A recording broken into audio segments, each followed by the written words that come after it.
me cite a video bia the former gender minister, of course, Onukruya, former MP for Domikwa Benya, Honorable Adwa Safo. Na o make commentary bi. Na o din komo on the delegates kasa. Na ensemu na odi tudwa no na me pese me hwem kakra na me wremu hese ede pa na epushi Honorable Adwa Safoma okeka ansemu a okai bra Facebook Nhyira 104.5 unim se January ya di anim ya kakakra bi na chese MPP on the last day of January, ending of January, no, on bekwa ku you on Flagbearer. Na campaign na hyase ekoso wase nkakra obi e ka na asem. And I want say MPP amanyuku no no. Obi e twisu ba bia obekọ ko join candidate bi na wa support candidate bi ti obi a ye ne campaign obi e ka na asem. And I happen to chance on this video from Honorable Adwa Safo. Na me pese utie bi kakra. Maami a oda screen yisui. Me ji so kai no pa. Ye bedi no ho nkomo kakra. Me se obeka ye na yentie ensemu a oka wo ho. Ni mienu mu nyina mienu. I will play them na me wi a na me wo ka no maka. Yentie no kakra. Oh yeah! Come on! Nhyira 104.5 in morning. Jubilee House. Say ya kwa be mu koye bi ebo aye ya na asa amwaye na me mamu example bi me ko study contest Nhyira fan in the year 2007 atne nwedi amanyo semunu mu a wokuo yi mu abesi nne my serving as member of parliament for 12 years Nhyira fan my deputy majority leader, my minister for procurement, my minister for gender. Nhyira fan. Men somoye.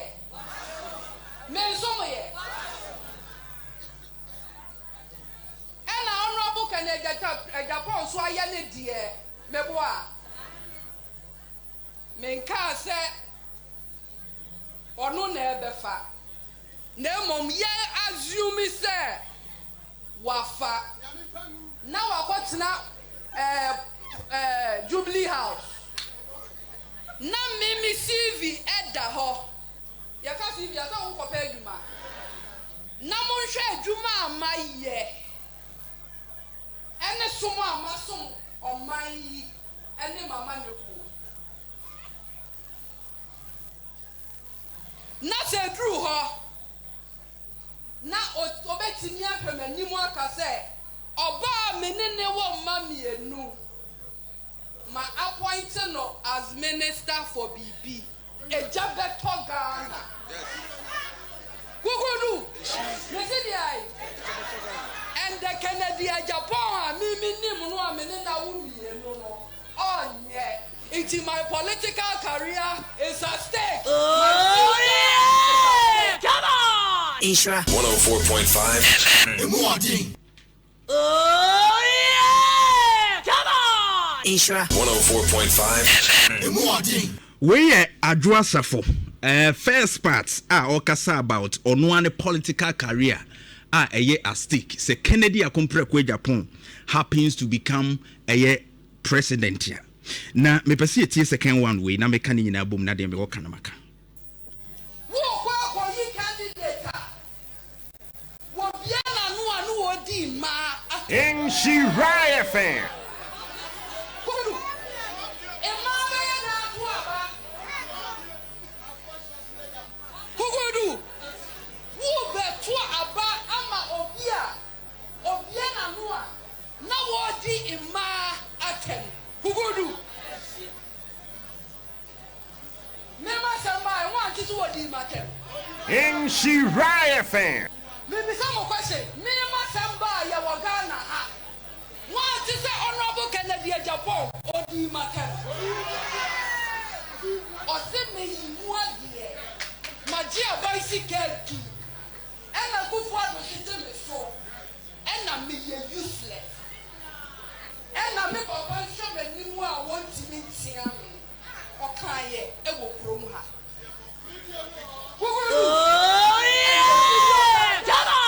Nhyira 104.5.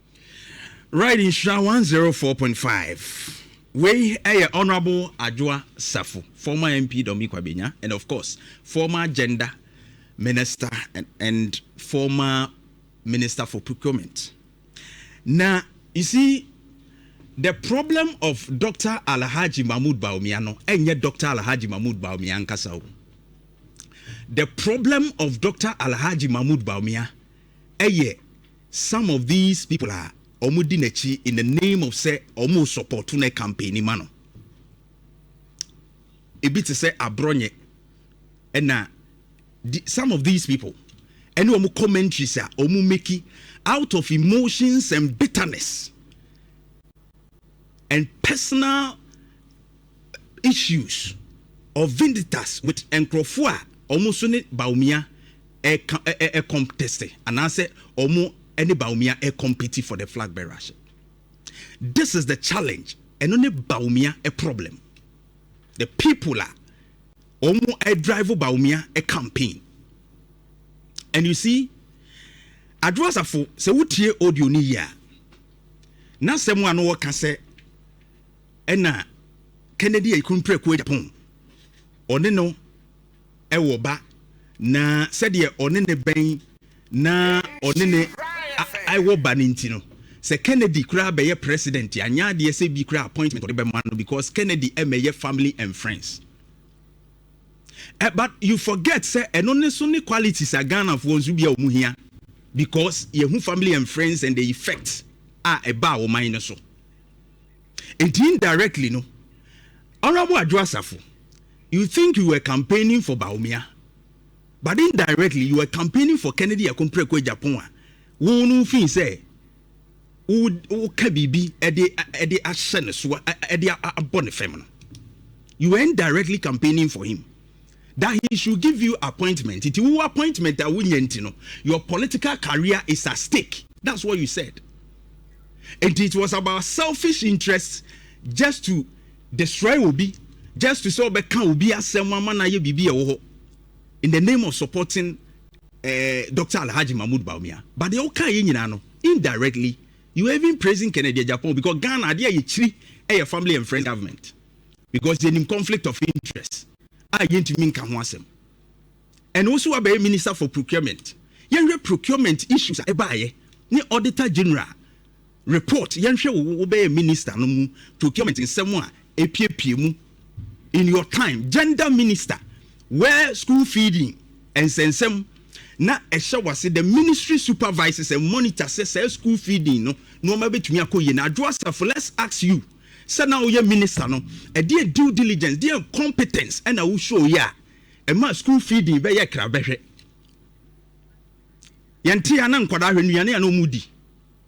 You were the same person who feel broche by ya no mo question interview we na wo kan se wa ban and wo ma mo na sika na ye den na ye say you were complaining. Gender minister, look at your track record and you still want appointment. Wabra, you neglected your duty in parliament. Kotna abroche in the name of say okoshewa busunya. Ja parliament to which the law was clear. Article 97(1)(c). Ananka o vacate you seat 15 consecutive sittings. It was saying omu two akonya no so efri ho. Edu baby kra na your own MPs were saying see to adeso. Obi aka na wakoso TikTok ne ho ahwan e wo social media wa bruchire ho na wo yi manfo ahi. Whilst you had a duty to perform as a member of parliament. And now we refi Adwoa Safo. We refi no ma wa ye wo kromu ha. We refi. Obi be impersonate you. I di pa no what parliament wo. You who say nipa nanimu nya Adwoa Safo. But you came and accepted say wona na wote wo. Me wa na Kennedy Japan so be kan okure wom. You see, one of the problem I work Ghana han is that we only go and attack people omu hu no kure bi on be regardless of baby ewo. Me one of the things Kennedy Akokoa Japan na make us politicians no. E wo so won SSS de A drew baby, some of the emotions will be shown in emotional maturity, some no, now you be here. But when it comes to be able to hold on one government accountable, a count on one man you come some cannot correction in penny for him cannot correct one. You cannot take Kennedy a compreko Japan out. No crowd will catch a winty na ye time a down. Because bra o free now my parliament, who neglect your duty as a parliamentarian. No who's a substance be any excuse now or the ma or munimuno. Kennedy a compreko Japan so much chata flight. Private jet eba hoso ko be for ba perform duties. Omu bopun was the chief of staff praso bo nine by. You never mind them. Kennedy akompre ko Japan eka. So you see, those are our company for Dr. Alhaji Mahmoud Bawumia no. Bawumia nye the problem. But pe omu bitterness ni emotions no omu de attach. Intake Kennedy Japan shortly about Adwasafo. The okae sa abre no. Was made to sit at a living room for 35 minutes. Nhyira fan. He said he can't wait.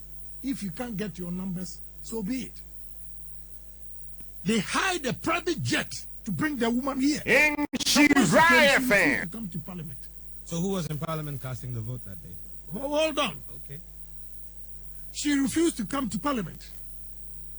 Chief of Staff, after buying the ticket and flying her in, had to take a motorcade to Adjua's house. She stood. Me brand inti ma me ntwa so audio no wa obetimi akọ internet no so ubenya tie Kennedy Japan express kan de omo ye ya Adjua Safo de nkam ebo nachi wo se be ma wo ne na wo mienu but otimi hwe anim kan no correct said de wo ye ne nye, and he said it openly. Said the omo ye wo achi ni anes oba edu wona wa constituency market women on say omo bo wuntutu bra wo constituency wo oba ye no na ye say okoye campaign okay on said omo si bo wuntutu your own constituency executives were against you or attitude no conduct omo susu say wo kura na am lusu domi ko be just seat for the MPP. So where is your integrity, your credibility to stand in and even attack because of bitterness? Now will be a one na womienu a wa confirm wo mi so no na womienu no wo say sabiu odidi matem onye ni papa oni character, and of course that person no as and was with the second one am what na ho, and Kennedy Japan was the one adomi kwabenya brap of Akokoa ebay stood up say ko no obeye a contest yi enye primary si nye Kennedy akompreko Japan ene be gina mu ma o ene wo campaign underground Adjua Safo nanka sa abre nanka wugina abre ano nso wen. You see how people are. Enti wo selfish interest appointment a wunya nti because Bawumia and ebem wanya appointment nti no you wouldn't. And you see ye yempa ombe kanokre e wo Ghana. Adjua Safo, let me say it plainly to your face. You goofed. Some information and the delegates now okay na where so can say biama indirectly you were campaigning for Kennedy Akompreko Japan, but you don't know. Bawumia must be careful. E won krofo mu gina bi te sa abronya num na Adjua Safo num ni we mu. They are destroying one kasa campaign plan. Any dey so we. Nhyira 104.5. Pandai's issues be ba, and so far data be abeto abontin.